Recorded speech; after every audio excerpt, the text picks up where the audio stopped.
Namanya juga daerah tertinggal ya, Ya, hampir seluruh aspeknya tertinggal. Hmm. Apalagi dalam aspek pendidikan. Akses buku ke daerah tertinggal itu sangat mahal ya. Ya. Mereka kebanyakan berada di luar Jawa begitu ya, sehingga ongkos ekspedisi untuk mengirimkan buku-buku seperti ini sulit sekali. Sikap terhadap pendidikan juga relatif tidak terlalu antusias karena mereka tidak menemukan manfaat, tidak menemukan makna. Sampai ada yang berkaca-kaca pegang buku-buku seperti ini. Iya. Karena mereka hanya tahu buku pelajaran gitu. Kemiskinan ini kan kompleks ya. Tapi memang itu bisa ditumbuhkan lewat pendidikan ya. Pendidikan. Kalau pendidikannya baik, tentu dia akan berpikiran maju. Kita mengharapkan begitu.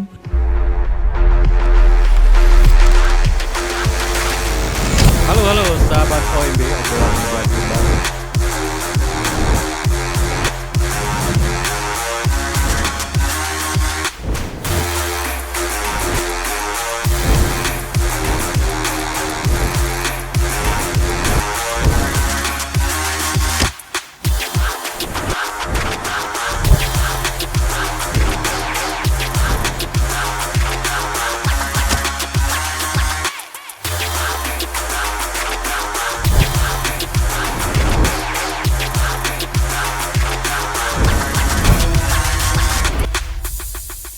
Halo sahabat OMB, sahabat obrolan meja bundar. Literasi adalah hal yang menarik ya untuk perkembangan anak.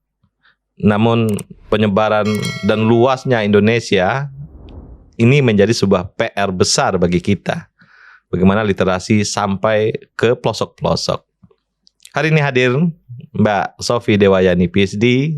Dia akan membahas masalah literasi di daerah tertinggal, Mbak ya. Ya. Assalamualaikum warahmatullahi wabarakatuh, Mbak Sofi. Waalaikumsalam warahmatullahi wabarakatuh. Nah, apa sebenarnya yang terjadi di daerah tertinggal, Pak, tentang literasi ini? Iya, namanya juga daerah tertinggal ya, hampir seluruh aspeknya tertinggal. Apalagi dalam aspek pendidikan. Tapi terkait dengan literasi, tidak hanya kecakapan literasi yang menghadapi tantangan yang besar sekali, tetapi juga akses terhadap sarana prasarana. Terkait dengan literasi ini, kehadiran buku cetak seperti ini penting sekali. Sedangkan akses buku ke daerah tertinggal itu sangat mahal ya. Mereka kebanyakan berada di luar Jawa begitu ya, sehingga ongkos ekspedisi untuk mengirimkan buku-buku seperti ini sulit sekali. Tanpa buku cetak seperti ini, tentunya ini hal yang mustahil begitu mengupayakan budaya literasi tumbuh di sana. Nah, kalau kita berbicara tentang pengalaman masa kecil, kita tumbuh dengan buku, dengan cerita, ini tidak dialami oleh guru-guru di sana. Sehingga ya itu menjadi tantangan nomor satu guru-guru di daerah tertinggal. Bagaimana mereka bisa mengajarkan pengetahuan apabila mereka tidak memiliki budaya membaca. Gitu. Nah, ini coba contoh yang paling Jawa ya, yang tertinggal tuh apa misalnya, Mbak? Yang kalau Lebak misalnya ya? Iya, di Jawa sendiri kita punya banyak daerah-daerah yang sulit dijangkau ya, infrastrukturnya juga kondisinya masih parah, sehingga cukup terjadi kesenjangan antara daerah-daerah ini dengan daerah-daerah perkotaan. Nah, rendahnya kecakapan literasi juga mempengaruhi kecakapan mereka dalam hal lain. Bagaimana mereka menyelesaikan masalah, bagaimana mereka menyelesaikan sengketa, bagaimana mereka menumbuhkan motivasi anak-anak mereka untuk belajar. Itu juga rendah sekali, sehingga terhadap pendidikan, sikap terhadap pendidikan juga relatif tidak terlalu antusias karena mereka tidak menemukan manfaat, tidak menemukan makna dari pendidikan gitu ya. Sehingga generasi-generasi muda itu tumbuh tidak meminati aktivitas pertanian gitu ya, yang seharusnya menjadi potensi utama daerah pedesaan, yang seharusnya mereka juga mengambil bagian begitu, tetapi untuk beraktivitas dalam kegiatan-kegiatan produktif juga mereka tidak meminati juga gitu. Kan jadi, sebenarnya anak-anak desa dibangun oleh permainan-permainan tradisional ya. Sebetulnya begitu, tapi ternyata sekarang enggak. Kalau dulu kita begitu ya. Tapi sekarang ini akses gawai kan luar biasa sekali. Mereka sudah memfungsikan gawai Meskipun dengan kalau anak sekarang bilang mungkin dalam pandangan kita mungkin unfaedah gitu ya. Jadi untuk tujuan yang menghibur saja, bukan untuk sesuatu yang mengembangkan kapasitas. Ya, misalnya dulu ya, saya pernah ke Cibuligir, di daerah Galunggung ya, Galunggung di atas banget, udah dekat ke Galunggung itu. Dia ada SD di situ, SD-nya dia ada berapa kelas ya? Tapi gurunya satu tuh. Iya. Gurunya satu. Saya bilang, ini gimana caranya gitu ya. Satu dan mungkin bukan PNS. Yang PNS cuma satu, yang lainnya honorer. Begitu realitanya. Nah di situ saya lihat gimana saya memotret anak-anak situ. Ya pertama saya perhatiin anak-anaknya lebih banyak yang bermain tradisional tadi. Pegawai belum masuk ya karena di situ di atas itu.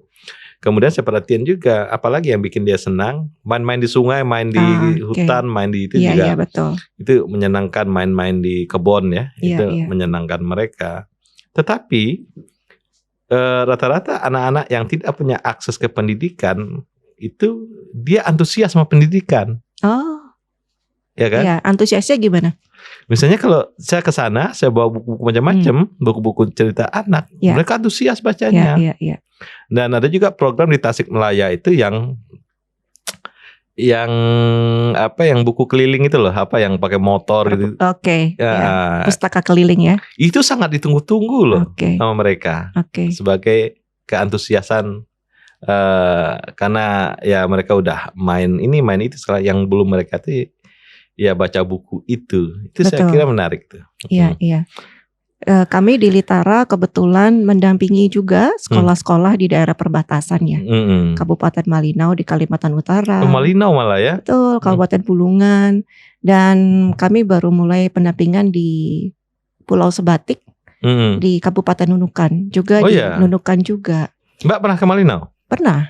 Saya juga pernah. Iya, saya kemarin sampai ke Sebatik, ke Nunukan, menggunakan perahu kecil ya, menyeberang itu ya, terombang ambing juga, seru. Di daerahnya hutan, ada sungai Kapuas yang gede banget di situ. Saya berkali-kali ke sana dan punya beberapa sekolah yang berinteraksi dengan intensif gitu ya, guru-guru di sana juga. Dan memang ketika kami memberikan bantuan set buku-buku seperti ini, dan itu memang guru-gurunya juga baru melihat pertama kali buku-buku seperti itu. Anak-anak juga, sehingga sampai ada yang berkaca-kaca pegang buku-buku seperti ini. Iya. Karena mereka hanya tahu buku pelajaran gitu. Jadi memang luar biasa sekali buku-buku seperti ini. Sampai saat ini guru-guru masih mengirimkan testimoni tentang bagaimana dia memanfaatkan buku-buku seperti ini dalam pembelajaran, lebih bermakna, menumbuhkan motivasi untuk belajar. Dan kami juga melatih guru-guru di Kabupaten Malinau, Bulungan, dan juga dari Tarakan ya, untuk menulis juga buku-buku yang menggali kekayaan lokal mereka, sehingga kami juga punya buku-buku besar atau buku big book tentang bagaimana adat kematian yang di suku Dayak ya, Kenya gitu, karena Dayak itu banyak sekali ya, banyak sub etnisnya, dan itu macam-macam sekali kekayaan budayanya, sangat kaya. Dulu waktu mungkin 10 tahun yang lalu saya suka jalan-jalan sama anak planologi Siti Yulita Siregar, Ita Siregar. Betul ya. Nah Ita nih punya ini juga, saya nggak ini ya, kita pernah ke Flores, pernah kemana-mana segala macam. Selalu sampai di daerah situ dia lihat anak kecil banyak, dia minta alamat. Alamatnya mana? Ini. Nah dia telepon ke Medan, dia bilang kirimin buku untuk ini. Luar biasa, saya bilang. Saya baru ketemu teman yang konsen masalah itu, baru itu tuh. Senang banget pasti anak-anak. Senang banget anak-anak itu. Iya. Nah, kalau ketemu tuh dites dulu sama si Ita, dites ya. Coba Pancasila dulu, Pancasila apa gitu. sebutin Pancasila. Banyak juga yang nggak hafal Pancasila. Anak-anak itu. Ini apa ya, terus numerik ya, nama nambah itu akhirnya kirim buku itu. Saya kira ada gerakan-gerakan yang personal juga terjadi untuk itu. Itu yang juga menarik ya. Di wilayah perbatasan kami tidak hanya mendampingi sekolah, tapi juga menumbuhkan upaya dari masyarakat untuk membantu sekolah. Karena kalau hanya sekolah saja yang berupaya tidak mungkin untuk daerah-daerah seperti itu. Jadi kami waktu itu mendampingi masyarakat di Kabupaten Malino itu sudah terbentuk 13 taman bacaan masyarakat. Satu desa satu TBM. Yang mereka memang bekerja untuk berkolaborasi dengan sekolah, dan ini sangat efektif sekali ketika pandemi, di mana desa-desa di Kalimantan Utara itu ternyata memiliki sikap over paranoid terhadap pandemi. Jadi ketika pandemi itu desa ditutup. Sedangkan ada beberapa guru itu yang berasal dari luar desa. Mereka sangat protektif karena mereka percaya bahwa pandemi itu dibawa oleh orang luar. Selama mereka menutup desa itu nggak masalah, mereka akan aman-aman aja. Jadi yang mengedukasi anak-anak adalah aktivis taman bacaan masyarakat di desa itu. Dan di situ juga di Malino itu ada WWF loh. Ada kantor WWF di situ. Betul ya, karena saya kira itu juga sebagai pusat. Jadi kalau ada kantor-kantor tertentu di situ, dia juga bisa nyebarin macam-macam di situ ya. Betul. Dan juga saya memperhatikan Malino itu gerejanya bagus. Banyak. Di tiap desa ada ya. Di tiap desa ada, itu juga sebagai pusat untuk masyarakat, dia untuk tumbuh. Betul. Ada juga kredit union di situ. Iya. Nah, itu juga bisa jadi tumbuh. Dan Malino ini kan daerahnya rawa, Mbak ya. Rawa gitu-gitu. Wah, gini ya. Tapi menarik, ya. Mereka hidup dari nebang pohon sebenarnya. Ini yang luar biasa Malino tuh. Masyarakatnya hidup dari nebang pohon. Nah, dia jual kayu kan segala macam. Nah, ini kan literasinya juga kita harus masuk ke literasi tentang alam, tentang lingkungan hidup gitu-gitu. Betul. Itu harus masuk karena kalau enggak lama-lama hutan sana habis sama masyarakat. Iya. Itu gimana Mak membangun itunya ke anak-anaknya? Oleh karena itu buku-buku seperti ini yang kami perkenalkan juga temanya kaya sekali. Ada tema-tema lingkungan hidup yang disajikan dalam cerita. Dan itu lebih efektif daripada apabila isu lingkungan disampaikan dalam buku teks pelajaran. Karena buku-buku teks pelajaran umumnya teksnya panjang, banyak kosakata sulit. Yang memahami kosakata itu tidak dimediasi oleh guru. Tetapi dengan buku cerita mereka tertarik dulu dengan isu yang ada di sana. Kemudian guru bisa mendiskusikan, kalau di desa kita masalahnya sama nggak seperti ini? Menurutmu apa yang harus kita lakukan supaya kita tidak seperti si tokoh? Menurutmu apa yang bisa membuat tokoh lebih baik? Kita perlu mencontohnya tidak? Nah, itu kami ajarkan kepada guru-guru. Ya, itu lebih mudah ternyata dipahami oleh anak-anak, dan mereka juga diajak berpikir juga tentang fenomena yang ada di sekitar mereka. Nah, ada juga problem-problem tertinggal dari daerah terisolir, itu masalah toleransi misalnya. Ada orang Dayak di situ, ada orang Bugis, orang Madura. Dan gimana membangun itunya Mbak, dunia literasi anak bahwa itu kita bersaudara atau apa gitu. Betul. Di daerah tertinggal cukup sensitif juga ya. Tidak hanya dengan agama yang berbeda, dengan suku yang berbeda, tapi juga dengan sub-suku yang berbeda. Karena ada suku Dayak yang dominan gitu ya. Dominan itu artinya kalau aparat pemerintahan gitu ya, itu pasti dari suku itu gitu ya. Dan anak-anak dari suku ini yang dominan ini, mereka juga belum tentu paham tentang kebiasaan sub-suku yang lain. Begitu. Saya tidak mengatakan bahwa ada diskriminasi karena anak-anak tidak mengenal diskriminasi sebetulnya. Tapi ada guru yang menggunakan tadi buku karya guru tadi yang mengeksplorasi budaya-budaya minoritas di subetnis itu ternyata efektif sebagai bahan diskusi. Anak suku Dayak Lundaya tidak mengerti bahwa anak dari Dayak Kenya, ternyata mereka memperingati anggota keluarga yang meninggal dengan topi khusus yang dilumuri dengan lumpur, dan itu disebut dengan topi jena. Ini menjadi satu diskusi tentang keberagaman. Kalau kamu, apa yang kamu lakukan apabila ada anggota keluarga yang meninggal? Pergi ke gereja melakukan ini gitu ya. Mereka bisa bertanya kepada teman mereka dari suku Dayak Kenya gitu, betul tidak itu masih dilakukan? Bagaimana itu berubah sekarang? Seperti itu. Dan juga ada problem-problem misalnya sebuah mayoritas ya dengan suasana misalnya pesantren yang kuat atau keislaman yang kuat, Ada juga tantangan mungkin di situ toko kelontongannya orang Cina misalnya. Ini tantangan literasi membangun sebuah toleransi kemajemukan di dunia anak gitu ya. Atau masalah kafir nggak kafir misalnya. Betul. Kesadaran itu efektif sekali ditumbuhkan lewat buku yang sesuai dengan minat anak-anak. Daripada apabila orang dewasa menceramahkan, jadi kita harus menghormati pemeluk agama itu nggak kena ya. Tidak masuk, kesadarannya tidak tumbuh karena tidak ada proses untuk memahami, tidak ada proses dialog. Internalisasinya nggak jalan. Betul, internalisasi tidak jalan. Jadi keberadaan media itu penting. Ya.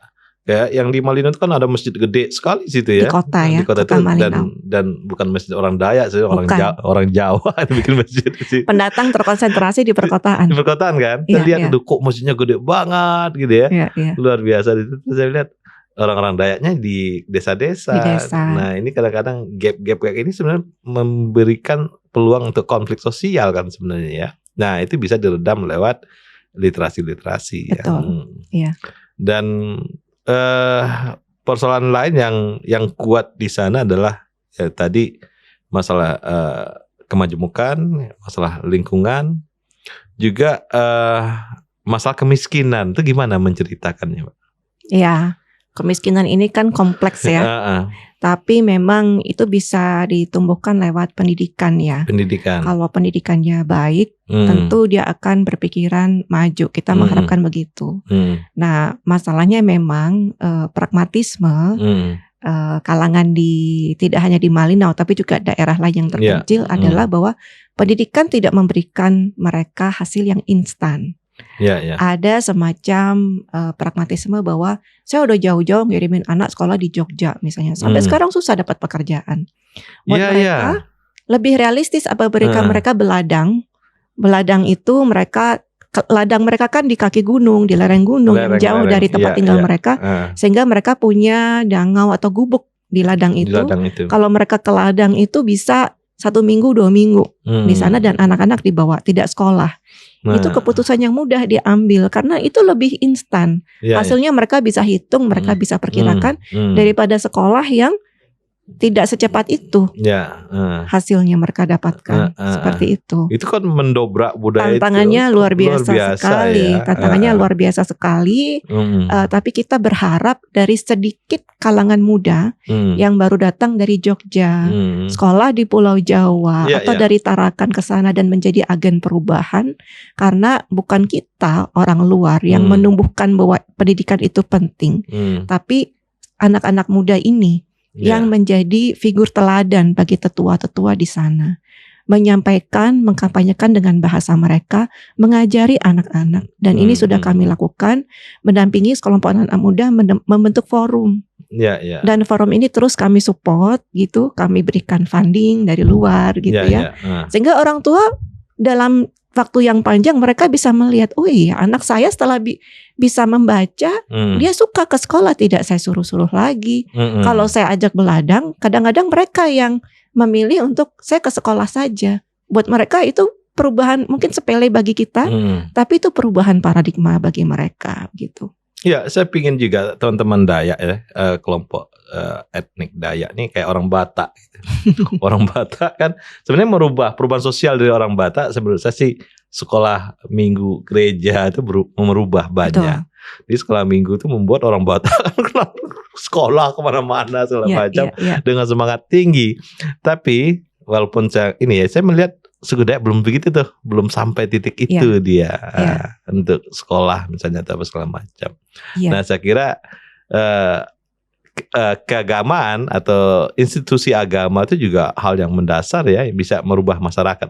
Berperan penting gitu. Kami juga sudah mulai memanfaatkan dalam tanda kutip misalnya kegiatan ibadah di gereja hari Minggu untuk mempromosikan kegiatan-kegiatan misalnya parenting, orang tua diundang oleh guru untuk kegiatan-kegiatan di sekolah, mempromosikan bagaimana mereka bisa membacakan buku misalnya. Itu pengumumannya di gereja gitu. Itu lebih efektif. Tapi memang itu baru saja mulai, memang gereja masih belum menjadi tempat untuk kegiatan selain keagamaan, tetapi kongregasi atau orang berkumpul di gereja itu sangat efektif untuk menginfokan informasi penting. Saya kira di Dayak tuh butuh kayak di Batak tuh ada namanya no mention. No mention lah yang membuat orang-orang Batak ini berubah hidupnya gitu ya. Nah di Dayak saya lihat ada yang credit union itu. Credit union itu selalu kantornya di gereja. Iya betul. Di gereja gitu dari situ dan juga apa-apa di situ gitu ya. Sehingga itu yang bisa menjadi titik tumbuh termasuk untuk dunia literasi. Ya. Dan saya juga berapa kali ketemu orang Swiss di situ yang ngajarin anyam-anyaman untuk kualitas untuk bisa ekspor untuk masalah-masalah ekonomi ya. Iya betul. Banyak banget tuh orang-orang di sana untuk itu. Menumbuhkan kesadaran tentang literasi itu kadang-kadang sederhana ya. Bagaimana mereka berfungsi dalam kegiatan perekonomian yang mereka lakukan sehari-hari. Kalau bisa baca, bisa ngitung, paling nggak akan dibohongi gitu ya. Yang jadi kepentingan praktis itu harus dikedepankan begitu. Nah, tapi sekarang menurut saya ya, yang mereka terpapar banyak ya mungkin dari televisi. Betul. Karena mereka dapat siaran Malaysia. Iya. Apalagi di Sebatik Nunukan itu semakin terasa sekali pengaruh negara jiran. Jadi misalnya kalau kita ke toko-toko itu kan made in Malaysia banyak banget ya. Betul. Karena mereka dekat ke sana. Iya. Nah ini gimana Mak? Masalah nasionalisme ini dalam literasi gimana? Ya itu juga harus sesuai dengan bagaimana kebutuhan dan minat. Kami punya buku yang dibuat bekerja sama dengan OJK tentang uang, dan itu bukunya untuk anak PAUD. Belum nilai uang kalau untuk anak PAUD itu kan, tapi tentang bagaimana uang itu ada warnanya, ada yang merah, ada yang hijau, ada yang agak kebiruan seperti itu. Dan ini digunakan guru di sana untuk mempromosikan rupiah karena buat anak-anak berbelanja dengan rupiah itu nggak praktis. Mereka harus banyak uang dalam jumlah banyak karena nilai tukar kan lebih lemah dibandingkan dengan ringgit gitu. Dan ini yang dia lakukan guru di Sebatik ya. Ini yang real gitu buat permasalahan anak-anak di sana. Bagaimana dengan rupiah itu misalnya itu bisa sebagai alternatif, meskipun mungkin tidak praktis, tetapi itu bisa meskipun itu jarang digunakan, paling nggak mereka kenal lah. Gitu ya. Iya, karena konteks dalam pelajaran yang digunakan rupiah gitu. Iya. Nah, itu persoalan mendasar itu ya. Betul. Iya. Walaupun ya untuk keseharian sih nggak ada masalah sebenarnya, tapi suatu saat mereka ya rata-rata saya perhatiin orang sana tuh bapak ibunya kerja di perkebunan di sebelah sana. Betul. Berobat juga ke Tawau. Iya kan? Pelayanannya lebih bagus gitu ya. Ini topik-topik yang menarik untuk literasi di daerah ini kan. Iya. Perbatasan kan. Betul. Gimana dia membangun itu gitu. Iya. Temanya harus diperluas. Materi pembelajaran juga diadaptasi dengan permasalahan yang dihadapi. Bagaimana topik-topik nasionalisme itu bukan sekadar menghafal lagu Indonesia Raya, tapi bagaimana mengatasi masalah dalam kasus-kasus tertentu. Kalau misalnya saya harus berobat ke Tawau, itu mungkin untuk lebih solutif dalam sehari-hari, tapi dia juga harus mengenal sistem gitu ya, kesehatan di Indonesia, bagaimana penyakit, bagaimana prosedur, bagaimana sistem kebijakan. Mau tidak mau dia akan belajar tentang itu ketika dia dewasa seperti itu. Jadi memang tantangan media pembelajaran, buku-buku untuk daerah perbatasan adalah memampukan guru-guru pendidik di sana untuk bisa menerjemahkan, membelajarkan bukan materi-materi normatif, materi-materi yang sama dengan yang dipelajari oleh anak-anak di Jakarta, tapi mereka harus berinovasi. Ya, kalau itu saya respect sama Pak Harto SD Impress ya. Jadi itu kan seragam itu.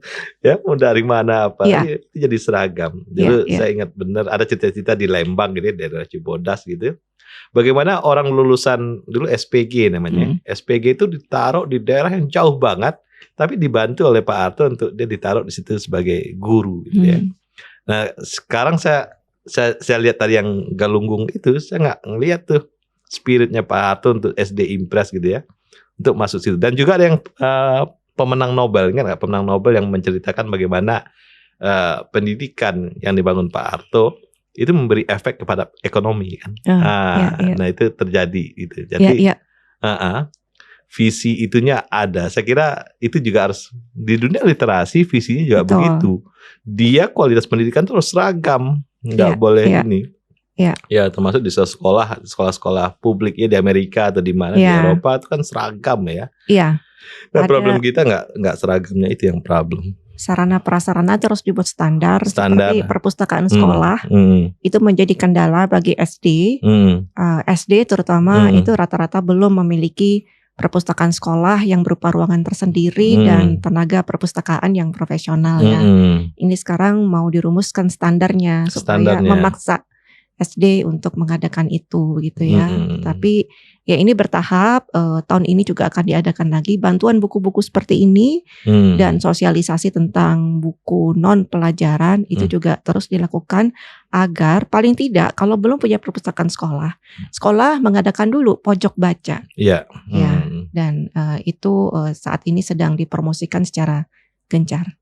Oke, ini apa catatan untuk daerah terpinggirkan atau daerah-daerah terisolir nih Mbak untuk literasi? Iya, tantangan bagi kita untuk mendukung tenaga pendidik, pegiat, aktivis yang dalam pengamatan saya ini lebih banyak ya di daerah-daerah perbatasan karena ada semangat ini, semangat untuk reclaim apa yang menjadi kepedulian mereka terhadap nasionalisme. Ini yang bagi kita yang memiliki privilege tinggal di perkotaan, berasal dari kelas menengah, perlu mendukung rekan-rekan kita yang berada di daerah perbatasan untuk terus melakukan inovasi, upaya-upaya menerjemahkan materi pembelajaran sesuai dengan kebutuhan daerah perbatasan dan tertinggal. Seperti itu. Terima kasih Mbak Sofi Dewayani. Topik daerah tertinggal malah topiknya daerah perbatasan ya. Untuk topik di pagi ini terluar ya. Terluar banget itu ya. Sahabat OMB, itulah Mbak Sofi Dewayani mengurai masalah literasi di daerah terisolir, di daerah perbatasan ya, daerah yang tertinggal gitu ya. Yang apa yang bisa dilakukan di sana dan apa yang bisa menjadi objek ya, menjadi sebuah titik tumbuh kesadaran-kesadaran masyarakat, kesadaran-kesadaran dunia anak-anak tentang ekonomi, kemiskinan, tentang lingkungan hidup, tentang toleransi dan kemajemukan itu harus muncul lewat literasi. Sahabat OMB, sahabat obrolan meja bundar, inilah Sofi Dewayani PhD. Terima kasih.